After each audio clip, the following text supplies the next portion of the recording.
American University in Bulgaria.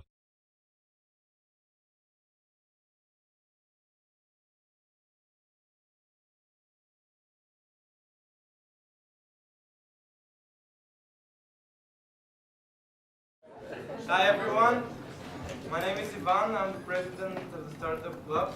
Thank you all for coming here tonight. As you know, we were going to hear the presentation of our fellow students. I can't wait to see it, I'm very excited about it. But first of all, I would like to thank Professor Andonova, who has been very helpful as always. And I would like to give the floor to her. She would like to say a couple of words. Okay, thank you very much, Ivan. Thank you, everybody, for being here. Thank you.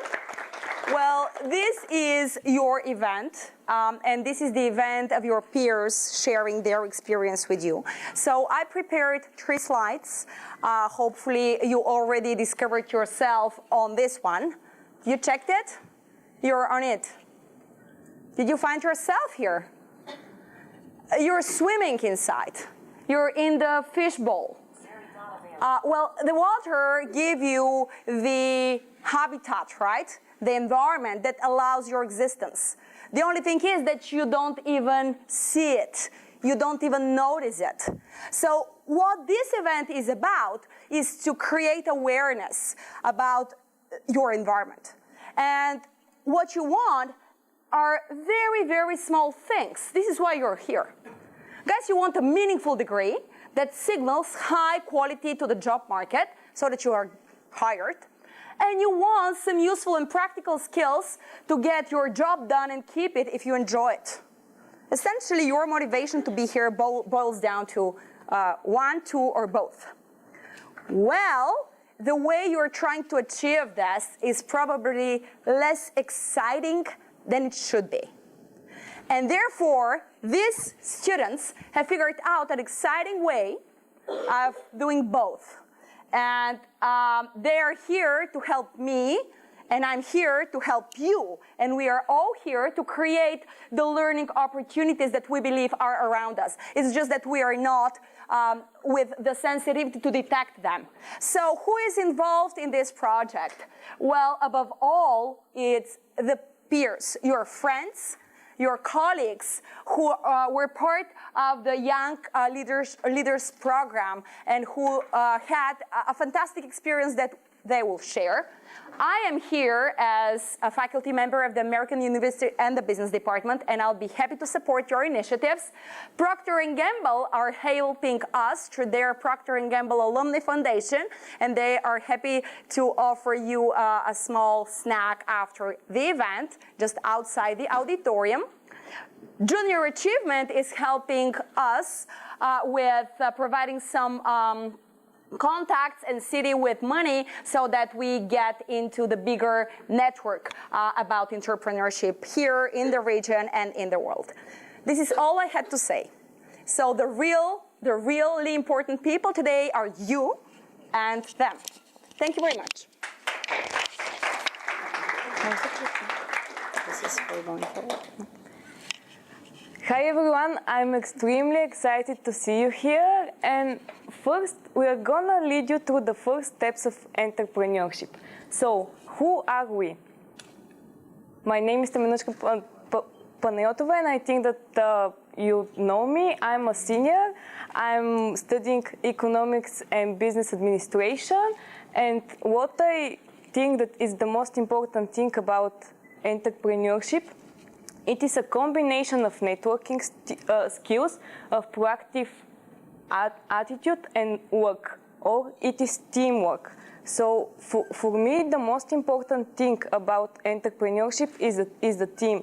Because if you have the team and if you know the people, you're gonna succeed. Stu? Hi everyone. So my name is Stu. I'm a junior. I study business and computer science.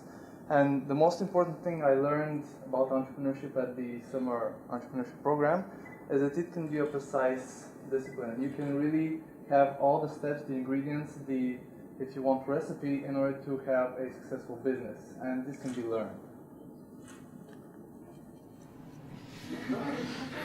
Hi, I'm your friendly local mathematician who apparently tries to sing from time to time. I'm a math and business major, and the thing I learned at the entrepreneurship program was to always ask my question, why are you doing this? Why do we exist? And the reason for that is that entrepreneurship, it's difficult, but it's not as complicated as you might think.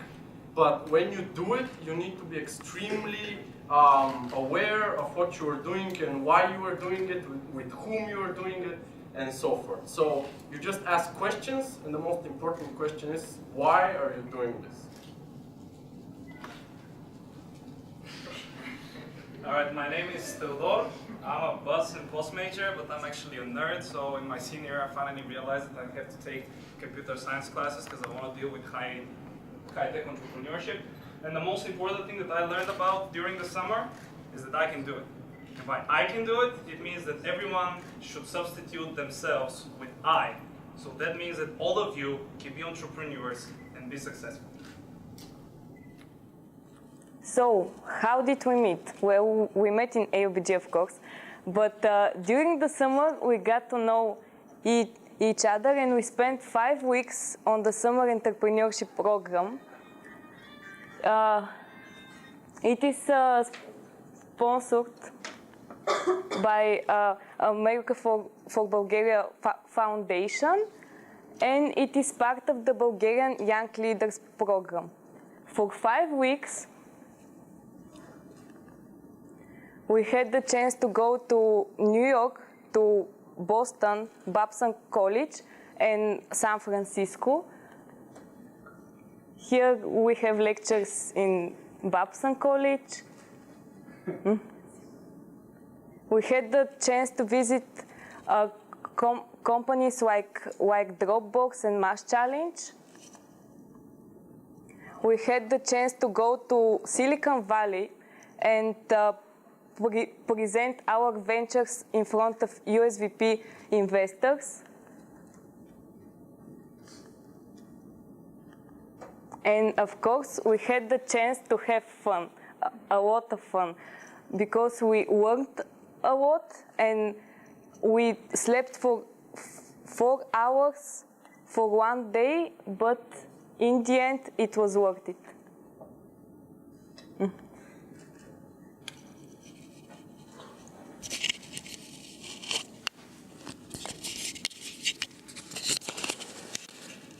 Okay, so what impact will you have on the world? I think that we all want to matter somehow. We all want to have an impact on the world. And I believe that the business, the entrepreneurial venture that you want to create is the answer to the impact you want to have on the world. Because a business is a means of leveraging your skills to make change. It's providing value for people and effectively changing the world. So we're going to try and answer this question. I hope every one of you can answer this question for themselves, because it's very tied to, at least that's the connection I make, to why do you exist? Why are you in the world? What do you want to do in the world? That's the idea. So what's an entrepreneur? Let's have a volunteer. Sneji, tell me, what do you think an entrepreneur is? A person who takes risks. A person who takes risks. Okay. We'll stick to that. Something else. What else can we say an entrepreneur is?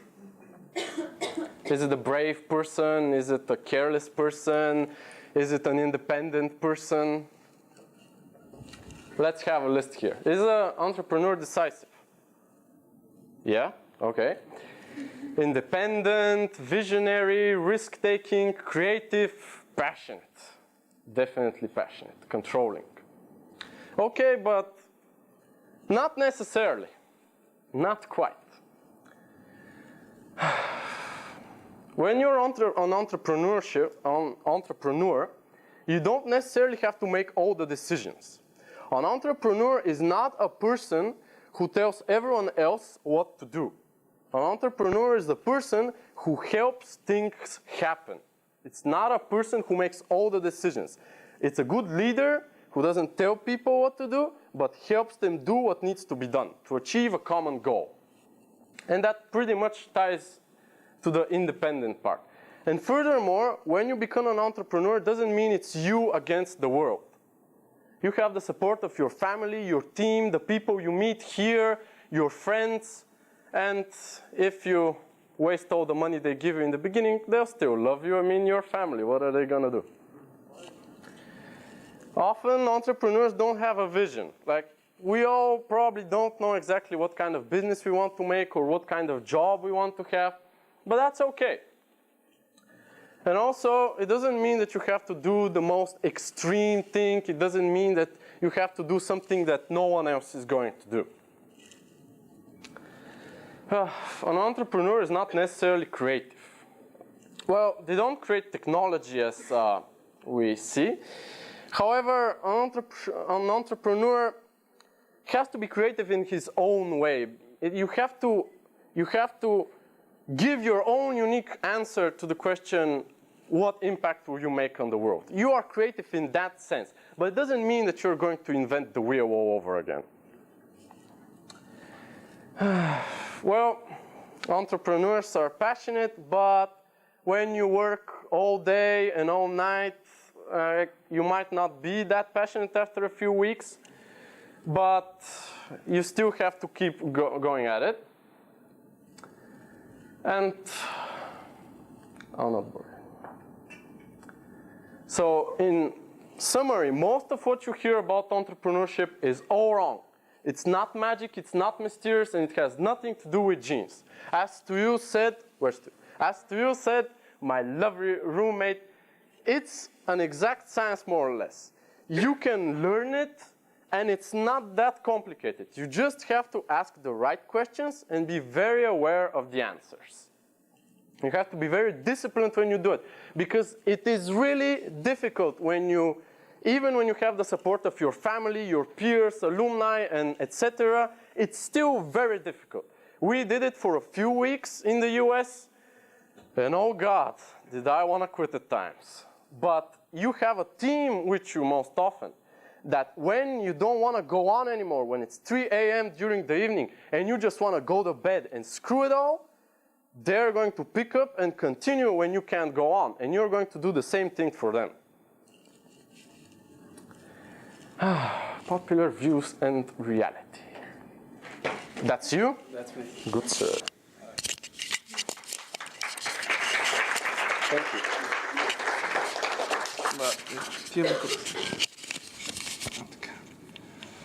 All right, so popular views and reality, how it all works. Well, we don't know. Some people think, you discover the opportunity, you go out there, you see stuff, and wow, I'm gonna become a millionaire. But you know what some people say? Screw it, I wanna quit my job, I'm not happy, I wanna do something else. And then they try to figure out and find the opportunity they need. And the coolest part is, you can create your opportunity. And how do you create your opportunity? Just go and ask people.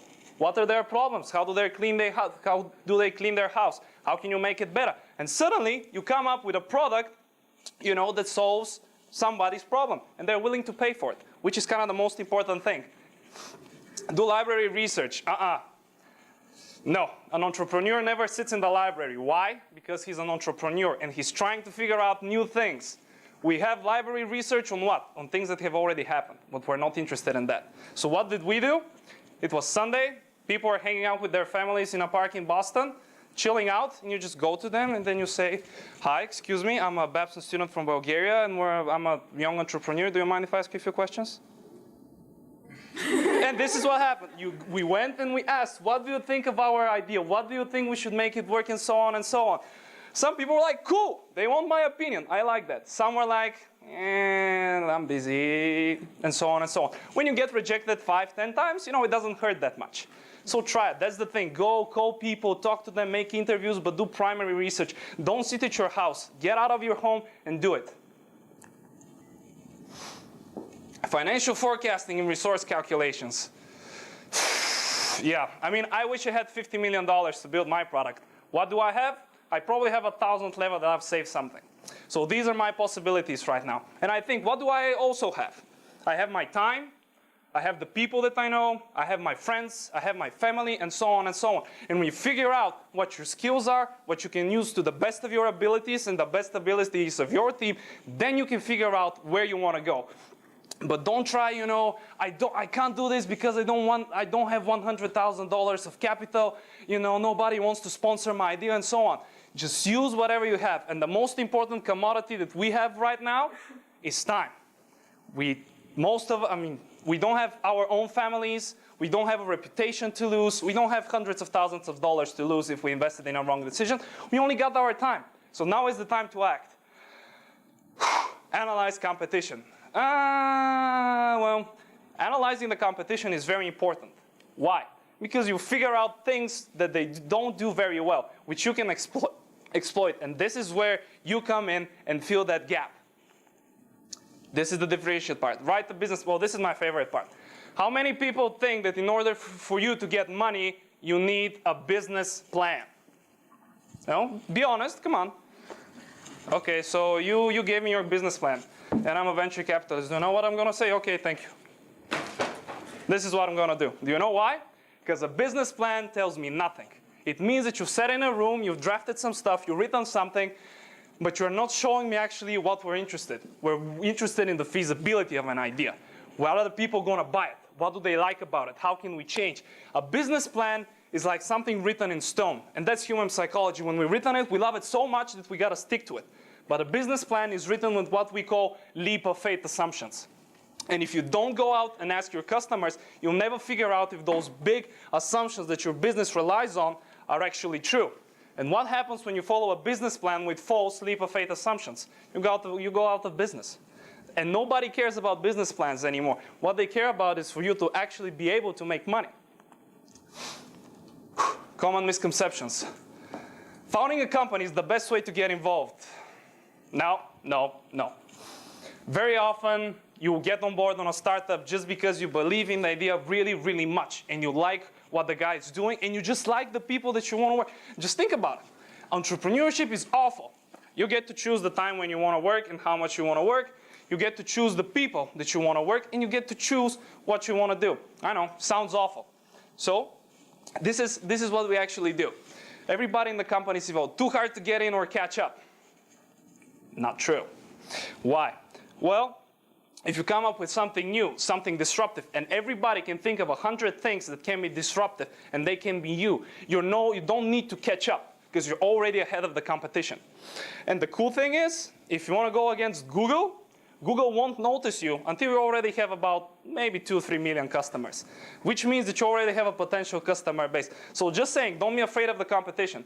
Silicon Valley is all that matters. It's all that matters for me, because that's where I want to go. But we went into places, 100 different places where they value entrepreneurship a lot. We're talking about Sofia. Sofia, for me, is becoming an extremely exciting place because there are hundreds of startups and people are excited. Silicon Valley, it's not that interesting. You know, it's cool for a week, but then you see that it's not that special. You got Boston, you have San Francisco, you got New York, you got Sofia, you have many other places where entrepreneurship is thriving. As Professor Andorma said, entrepreneurship is on the rise everywhere in the world. Too risky of a career path. Well, one of our mentors told us that if you fail 10 times, then maybe you're not fit to be an entrepreneur. But if you fail once, what happens? You learn. If you fail twice, what happens? You learn. Failure is not something that you should be afraid of. Because failure, for me, is always a positive thing. I don't say, okay, oh, I failed, oh, I'm so bad, and so on. No, I try to get objective. I ask, what did I learn from this? What can I do better next time? How can I avoid this mistake in the past? And we all can do this. It's not a hard thing to do. It's tough, but you have to be brutally honest with you. And that sometimes can be hurtful. But sure that all of you can do it. Only developers can get a good job at a startup. No, no. What we figured out that, are there many engineers, computer science guys? I mean, you'll never be salespeople. You know why? Because you're trying to sell a product. And you shouldn't be selling a product. You're selling value. So developers, engineers, they're not the ones actually, they'll make the product, but it's gonna be the other people who are actually going to be trying to selling the product or getting it to the customer. So there's a lot of people that have to be involved in a startup. A lot, I mean 3, 4, 5 in the beginning, but with different skills in order to get things running. Because if you have only engineers, things are not gonna work out. You need a balanced team. Write the business plan and get funding. We already talked about it. If you write the business plan, you're wasting your time. What you should be doing is doing a feasibility analysis. People will steal my idea. I found this to be the most outrageous thing in the world. Very stupid. Why? Well, I've quit my job. I haven't seen my family. I'm working 16 hours a day. And then I go pitch my idea with the assumption that somebody will steal my idea. How many people in the room will quit their jobs, forsake their family, go somewhere abroad because they've seen some idea and they think, oh my God, this is really cool, I want to do it? Chance is probably less than 1%. And if someone else actually steals your idea and does it, that means that this wasn't your idea. You weren't enough passionate about it. So, what to do? Give back to the community. I don't care about money. I know that if my startup works, I know I'm going to make a lot of money. So that's not my motivation. But my motivation starts from very basic. How can I help my mother out? How can I help my father out? How can I give them back for all the sacrifices they have made? How can I help my brother out? How can I help Blagoevgrad? How can I make Blagoevgrad the Palo Alto of the Balkans? How can I help AUBG become the new Stanford here in the region? These are the things that you should be asking yourself nonstop. Don't think of what the startup can do for myself, but think what I can do for the startup and what can the startup do for the rest of the community. Because just think about it. Success is not how much money you have. Success for me is changing people's lives. And I'm not successful because I don't think I've helped anyone change their lives substantially.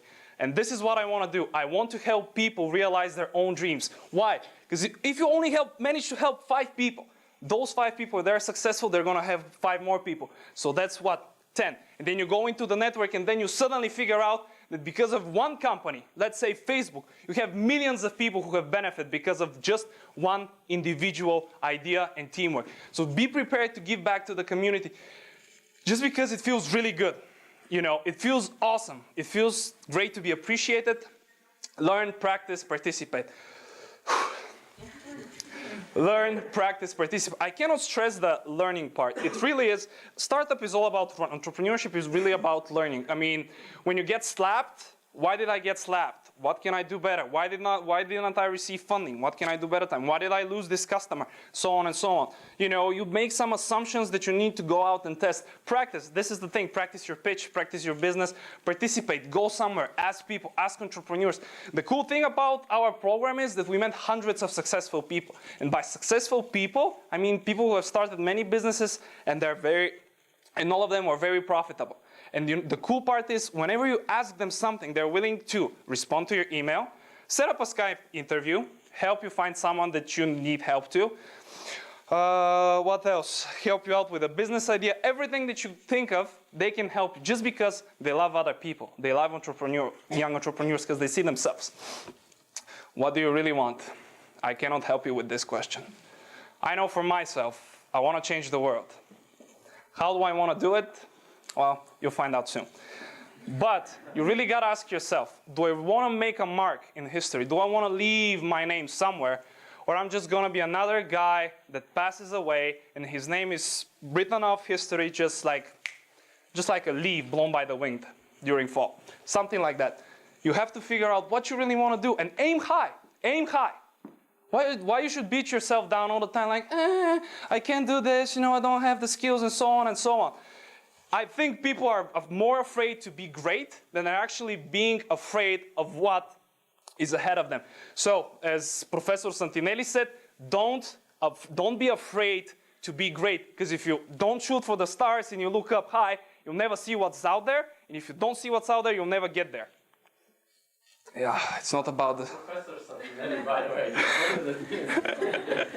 I don't know, you were the first one to see. It's not all about this. All right, next thing. Don't get involved into a startup if you're not passionate about it. If you don't like the people, you don't like the idea, get out. Because you'll only be detrimental to to the entire workplace. We had this. I mean, we were supposed to start on Monday, but we had problems with our teams and we split up. So it was, you know, imagine just, we could stand it for 3 days of people that did not get along. Imagine if I have to stuck up with this for 2 years, probably get crazy. And we didn't manage to do anything. So find a team that you like, and then find an idea that's passionate. The team is more important than the idea. It's a marathon, not a sprint. You will fail. That's true. What does an entrepreneur do? Some people will think that an entrepreneur does this.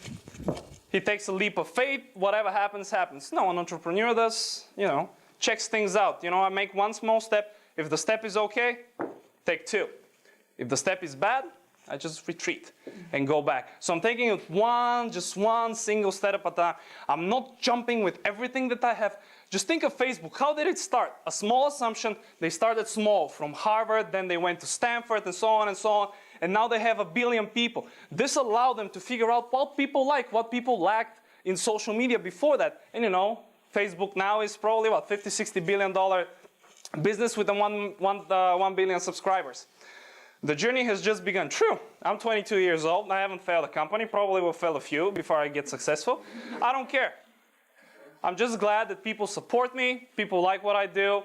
And to be honest, I don't care when my grandma says, well, you shouldn't be doing this, it's too risky. I don't care when my parents are a little bit skeptical because they don't understand the business that I'm doing. I just don't care. I just smile and say, thank you for your opinion, and then I move on. So you should do that. I mean, I see a lot of Bulgarian faces, you know, sometimes it's good to be konc kapaci. So you don't let negative stuff affect you. Just, you know, see what you want to go, smile at people who critique you, and do your own thing, whatever that might be. Find a job in the startup. Well, hopefully I'm going to be hiring soon, so I'm looking forward to your resumes. Just kidding. You know, it's a great thing to be involved in a startup, I think. It's a lot of work, but it's exciting. You can make a lot of money if that's your motivation. And by a lot, I mean a couple of $1 million. I mean, who wouldn't like that? But also, you'll be able to change something. You'll be able to help out people and many different things. You'll have to find out your own motivation for a startup. And I don't want to work in P&G or any other big company where everything's like you're in your cubicle and you don't do any creative thinking, nothing interesting. I mean, that's my vision. If you don't approve of it, so be it.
Okay, don't be afraid to start now.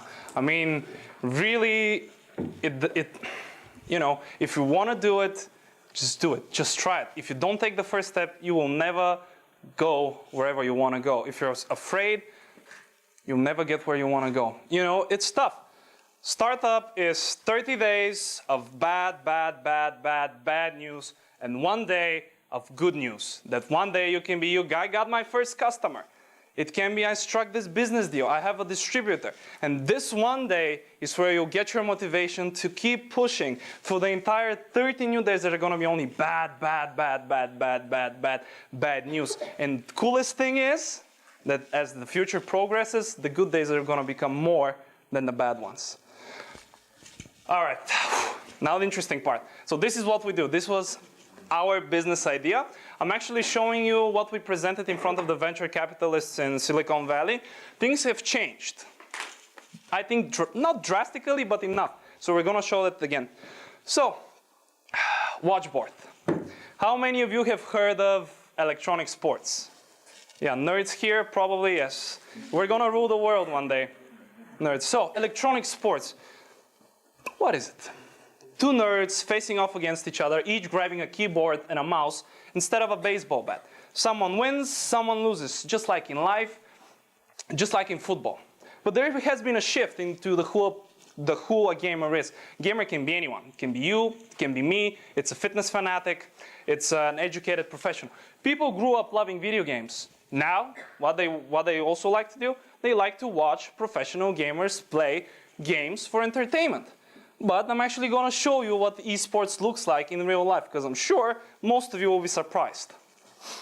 Lane, the Mutalist getting on top of his Marines. He's pulling the drones as well to try to fight this. He's going to take out the majority of them. A very low drone count now for life. Killing the Mutalists by that right side base.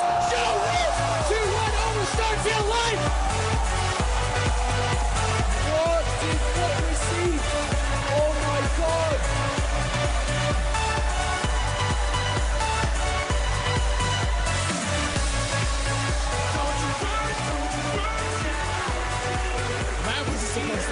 That wasn't meant to happen. All right, so I actually watched this game before I went into SAP. What was the problem? You know, it's really hard to find good broadcasting with good information, everything get wrapped together in one good, user-friendly package. And we said, why not try it and see what happens? So this is actually watchboard. But first, a little bit about the market. Well, on a typical esports weekend, you have 250,000 people watching at the same time. On a very, very big tournament, that number can go to 500,000 people, only online. 175 countries, 15 million hours watched on a weekend basis, 832 million hours on an annual basis. Why not monetize this? And our solution to this program of a lack of one integrated, cool place where people can hang out and watch esports at the same time. This is actually, we did it, I think we did it on Visual Basic because they told us, you know, it'd be cool to show something of what the product will look like. You know, I don't want to get into details because things have changed a lot.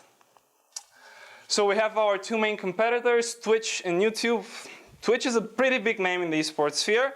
But what they do, they turn the viewer into a passive vegetable. We don't want that. We think that esports fans are smart people. They want to engage. YouTube has a lot of problems when it comes to esports. Our expenses, financials. Coming up with financials for a startup is probably the most ridiculous thing that you can do. You know why? Because all of them are untrue. It's BS. For those that know what BS means, and investors know it. But it shows that you've done a good job. As you can see, some of our expenses, costs, revenues. This is what we said we were going to do after we came back. Beta in 4 months, get feedback, improve, and tweet like crazy. That's one of our main free marketing strategy for now. And we were evaluated at $35 million at the end of our 4-year, which meant that we were going to be selling ourselves for at least $135 million. Sounds cool. Of course, it's not true. And what did I learn from this and our team? You can do a lot with limited resources. The first assumptions are not always right. Remember the business plan thing. And we grasp how little do we know and how much we have to learn. So I know nothing about entrepreneurship. I maybe know like this big, and I still have hundreds of thousands of miles to walk in order to learn what entrepreneurship is. And this is Watchboard now. Whew. I like it. So we have an addition to the team. We have a technical guy, finally. Kristo, stand up. So here he is. So, who already believes in us? Well, we already have a company that's willing to distribute us on mobile in the States. They're called Omniburst. We have Barish Karadugan. He's a CEO entrepreneur and a former venture capital. We struck great luck with this. I don't know. Maybe someone lit a candle for us back home in Bulgaria. But it turned out that one of the guys in the venture capital panel was a former gamer. Immediately after the presentation, he gave us his business card, and we're still keeping in touch. So we have a better possibility of getting initial investment. We have different entrepreneurs and faculty at Babson that approached us individually and said, guys, you're onto something. Don't stop. Do it. And this was kind of our motivation. And now where is Watchboard? We're shooting for entertainment. We're saving time. We're quality controlling. We allow you to interact with other gamers. We allow you to bet. And we have achievements. What we found out that achievements are very addictive to gamers. They'll hang out with your product just to get the next achievement, get levels, so they can brag about it on their Facebook, on their Twitter, and so on and so on. We've kind of eliminated our huge databases and stuff just because they're too expensive. We're focusing on other things that we can actually do, and Christo's on it. Well, I'm on to other things. Our potential. You can see that the growth of a single person that does eSports is growing steadily, and it's not lining up. We have a new unregulated industry with a single major player, I say also partner. We can be the rule setters. You go into an industry that has no government regulations in it, you can do whatever you want, and you will set the rules in the future because you can lobby. You already saw the market. I'm tired of talking. You're probably tired of me watching me talk. So now I'm gonna give everything to Chris so he can talk about Entrepreneurship Challenge.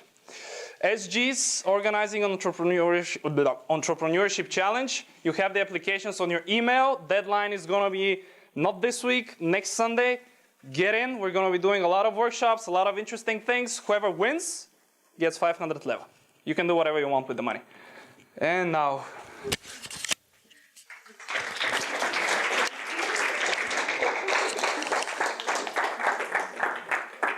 So the idea of this presentation is that we did it in Silicon Valley, and we did it in front of some people. One of them he mentioned in the presentation, it was Karadugan, yes. So the idea is that these people, venture capitalists, they usually invest between $8 and $10 million in about 8 out of 5,000 businesses. So they're extremely selective, but they're essentially looking for the next Google or something like that. And I'd like to ask you, based on his presentation, if you put yourself in the shoes of a venture capitalist, would you invest in this idea? How many people would invest? Raise up your hands. Why would you invest? You're a gamer, probably, because that's why. Who else raised their hand? No, you're a gamer too. Like someone who's not a gamer who would invest. You? Okay. Yeah, I mean, you kept your hand up, so I suppose you are. Yeah, that's true. Why would you invest? Because I'm a former gamer. Well, this is not the main reason. I know how addictive games can be, and I know how much money you can make with games. Okay. And that's the reason why I put games. Okay. Because I was spending money there. I personally think that primarily the gamers raise their hands and that they would invest in this thing is that because they would want this thing to exist because they have felt the need for that. Yes? Can I just ask one question? Yes. I might have missed it, but is your business planning to make money out of only ad revenues, or Subscription based. I can. This is the part where the VCs start busting on you and tearing your whole presentation to parts. You can ask him after that. I mean, do you want to answer actually? The answer is no. We're going to be asking the big tournaments to give money to us so we can put their broadcast on our channel. That's the thing. There are companies that want to make their games eSports ready, so we can let them advertise, and we also can make a software development kit so they can internalize our system into there, so they can kind of use the game to broadcast or something like that. Okay. So if you have 2011 in the bank and you're not convinced yet, ask them a little more, and if they convince you, you can invest, and in a few years you can have, I don't know, 20,000 level. Okay, now I'm going to show you our presentation. I was in a team with Stuyo and Temenushka and 3 more people from Bulgaria who are from Sofia and Burgas, and they're not here, but they have also contributed greatly to this presentation.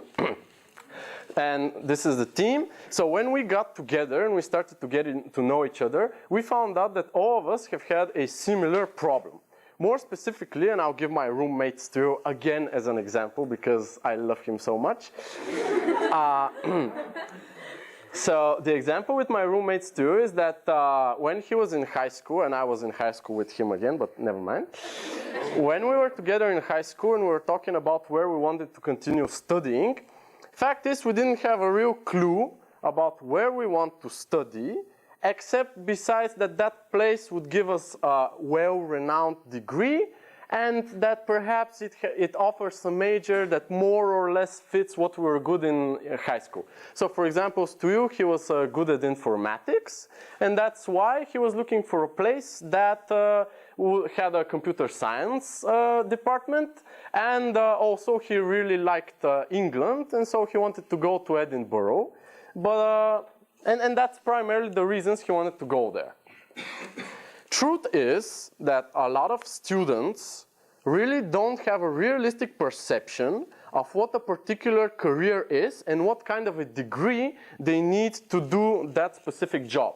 So for example, I go through 4 years of college, and in the United States that costs about, I don't know, between $100,000 and $200,000. And in the end, I finish with a degree, and I get a job related to that degree, and it turns out that I particularly hate that job. Which means that I just spent the last 4 years of my life and a lot of, okay, let's say it more carefully, a shitload of money on something that I'm not going to use. And the solution we came up with is called Locus. And its mission is to place the talent of the world in the right place. Its goal is to help people go and get a degree and ultimately a job that will help them be the most productive person that they can be, so they can contribute as much as possible to society and everyone in it. What is this solution in our view? You can imagine a computer-run simulation. It's something you run on your PC or your telephone maybe in the future.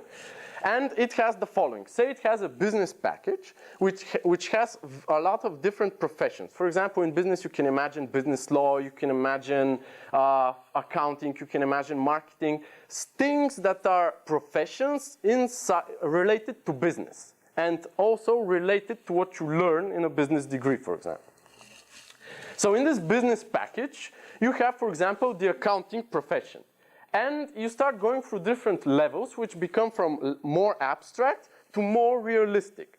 That means that in the beginning, you'll be doing very simple things, like you go through an introduction of what being an accountant is, then you take first steps in the accounting profession, then you begin assigning payroll, you begin doing company budgets, taxes.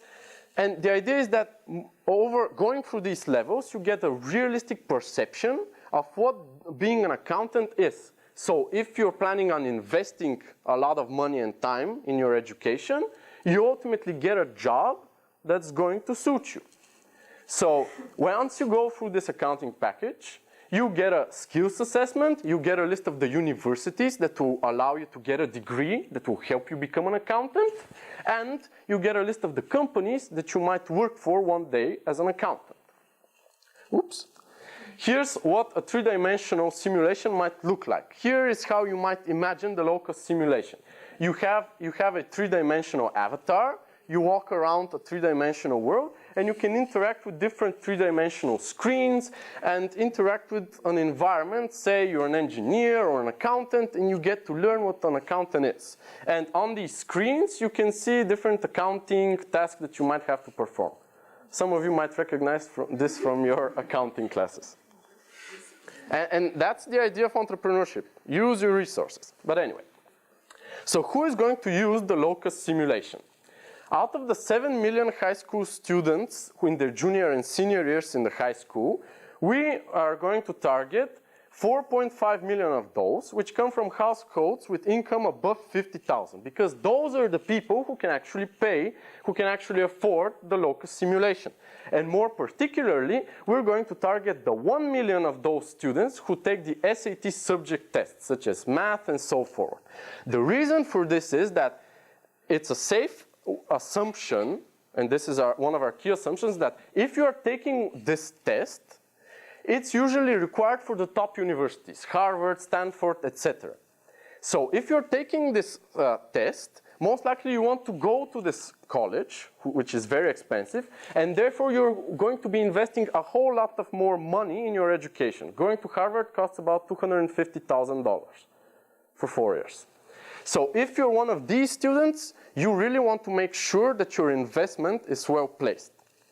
But we emphasize that the users are the students, but the customers are the students' parents, because they are the people who are actually paying. And it's important when you consider your target market that you know who has the ability to pay, not only who receives the value. Because if you're targeting the people who can't pay, you're not going to make jack. What is the advantage of the locus simulation regarding the other solutions a high school student might have now? Now, there are online courses, such as those given by Coursera or Khan Academy. Now, you can go and take this, and you might try and learn what it is to be an accountant, for example. But truth is, they'll just teach you accounting, maybe as we learn it here. But they won't really show you what being an accountant after college is. So they don't really eliminate the risk of going through college and ending up with a job you detest.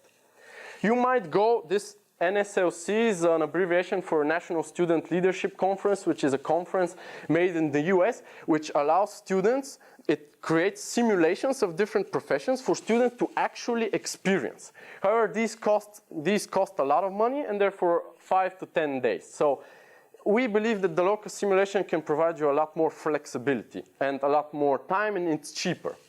And finally, you can go on another three-dimensional world, such as Second Life. So I don't know how many of you know it. Okay. Now, Second Life is another three-dimensional world that you can go around in, and people have been trying to do something like that in there. But the truth is that in Second Life, you can do whatever your imagination can tell you, like whatever it can come up with. But in that way, you won't actually see what reality is. You see what someone's imagination is. So that's how the locus simulation is going to be different. We want to show you the realism of a particular profession, not how some people imagine the world or whatever. Now, what do we need to create the locus simulation?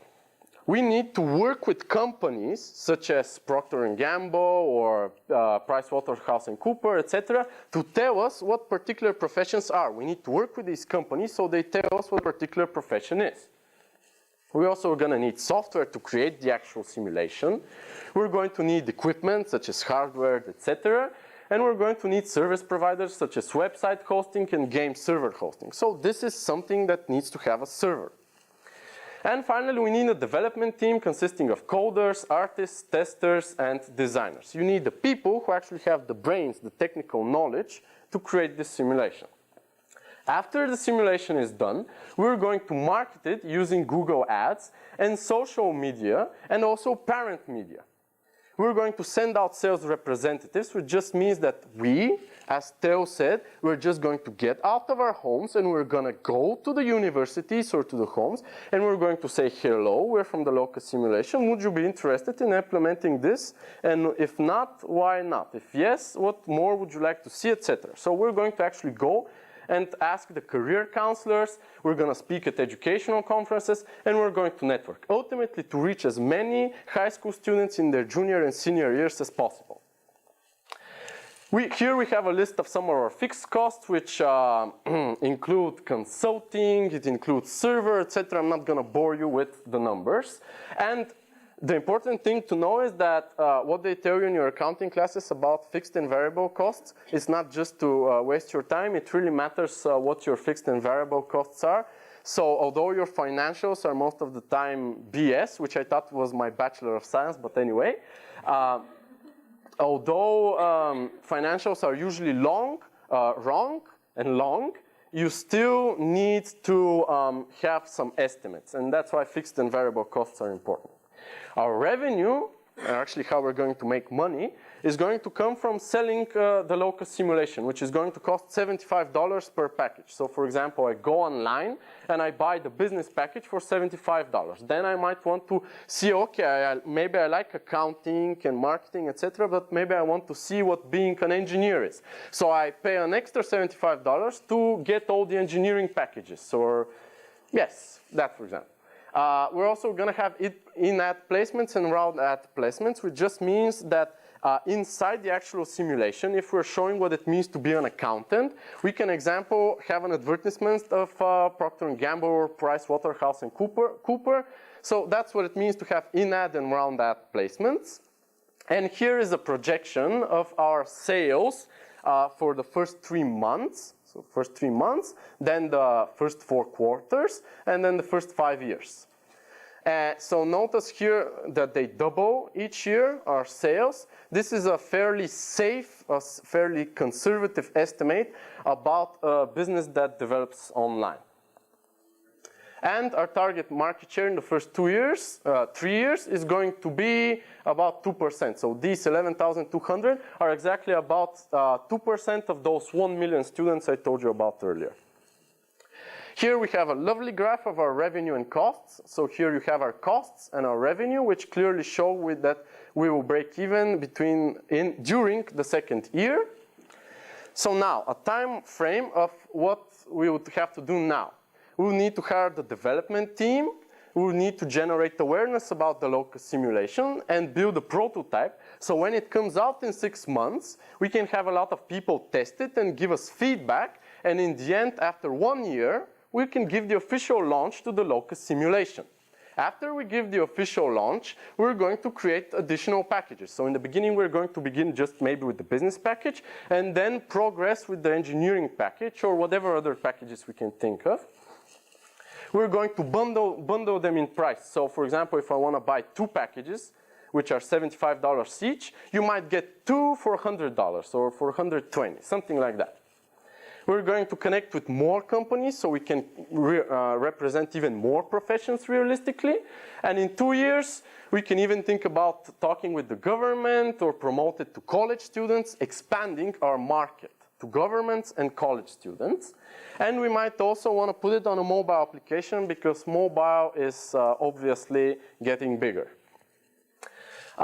This is our team. We have very different backgrounds in IT, in marketing, etc. But the most important reason that we think we are the right team to create this project is because we care. And I emphasize that when you make a startup, your idea might be second class, but if your team is first class, that's the most important thing. A team is more important than the idea because the idea can change. But, well, the team can change too, but as Theo said, that's very disruptive to the work process. And the reason we care so much, well, do you know who this is? Shut up, you know. Okay, this is Steven Spielberg when he was 18 years old. Now, Steven Spielberg has been on a typewriter making movies and with a camera as well ever since he was 7 years old. And precisely because he placed his talent in the right place, he has created some of the most famous movies that the entire world has enjoyed. If you cannot see, I can tell them to you. Okay. So we want to create as many Spielbergs as possible. Each one of you can be a Spielberg in their own way. You can make movies, you can make companies, you can make whatever it is the answer to your question, what your impact on the world is going to be. And that is the reason we want to create the local simulation, because it will allow you to place your talent in the right place. To do all this, we are seeking $450,000 of initial investment to cover the fixed costs. All those servers, the development team, they have to eat too, right? And around B funding, which will cover the fixed and variable costs during the first year, so we can actually break even. We also need help from those of you who have experience in the field, and we also need your networking capabilities, because not only is the team very important, but the people to whom the team is connected, the network, is also very important. So this was more or less our pitch in front of the VCs. And now I'm going to tell you, and I'm going to exemplify, I'm going to give you an example of how the idea developed. We were there for 5 weeks, and it changed a lot during these 5 weeks. And that is a very important thing for you to remember whenever you want to do whatever it is. As Theo said, you need to think how you will give value to to the people, not just what you want to make. The idea is that you should not just think of something you want to exist, you have to think of what it will be doing for people. You do not have to focus so much on the product, you have to focus on what kind of value it will give to people. That is why we went through a lot of ideas to find out ultimately what would allow people to place their talent in the right place in the most effective way. So from the idea of internships, like realistic internships, we went to a computer simulation. From targeting both high school and college students, we went to college students. Then we thought, no, it's not gonna work. There's this and this and this problem. And then we went to high school students, and we made a lot of interviews. As Theo said, get out of your house, and you need to actually ask people, because when you ask people, you actually learn not what you think is in your head that they want, but what it is that they truly need. What is the value that you can give them? So we talked to industry experts. My roommate, Theo, again, I shall give an example. He reached some people at Reaction Grid who are a startup in California, and they actually talked with us, people from Bulgaria they do not know at all. They talked with us on Skype, and they actually create three-dimensional simulations related to education. So they were exactly the people we wanted to talk to. And even though they don't know us, we are nobody to them, they talked to us and gave us a lot of advice. So that again relates to what Theo said, that you shouldn't be afraid to ask people. Even if they reject you, some might reject you, but others will definitely help. And we also talked to a lot of people at the college we were. You can ask a lot of the people here at AUBG as well. The people around you, they all have ideas. Your professors, they have ideas, etc. And yes. Thank you.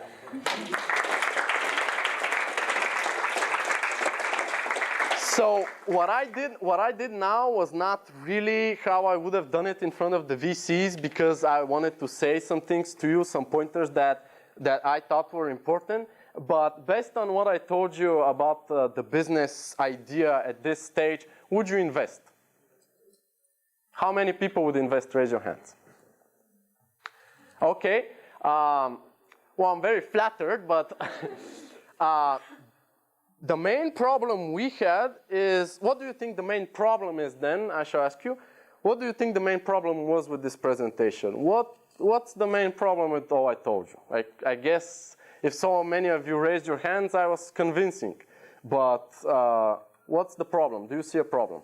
Well, the problems can be that a lot of information is available for free online. Okay. About education, about majoring, and so on. So why would people pay for your product, let's say? Okay. My answer to that would be that people, there's so much information, there's so many courses online, etc., but people don't watch them.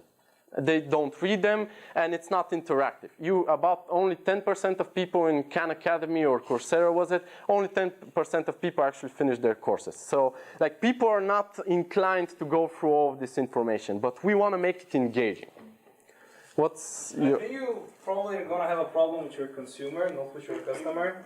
Because the parent might buy the product, but what is going to make sure that the kid uses the product? Okay, that's okay from a business point of view, yes. But as an investor, what would bother you in this presentation? How can you make the demonstration so realistic so that it really like grabs the person? That's exactly it. And more precisely, from this presentation, you still have no idea how it's actually going to look. So all of these things I told you, they're real. Like we haven't made this up. So there's a lot of background to this. But what he said is that we still don't know how exactly it would look and how exactly it would work. So based on that, you shouldn't be too convinced on whether or not to invest, because we have not actually shown if you can indeed represent realistically a profession through a computer simulation. Anyway, thank you.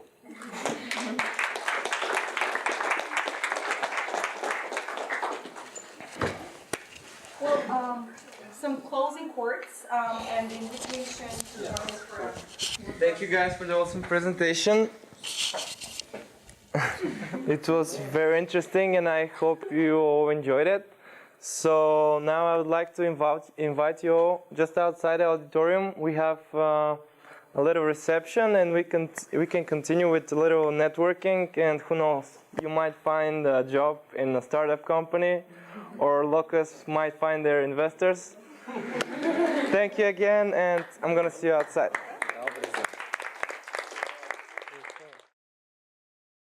This program is brought to you by AUBGTalks. For more, please visit us at aubg.bg/talks.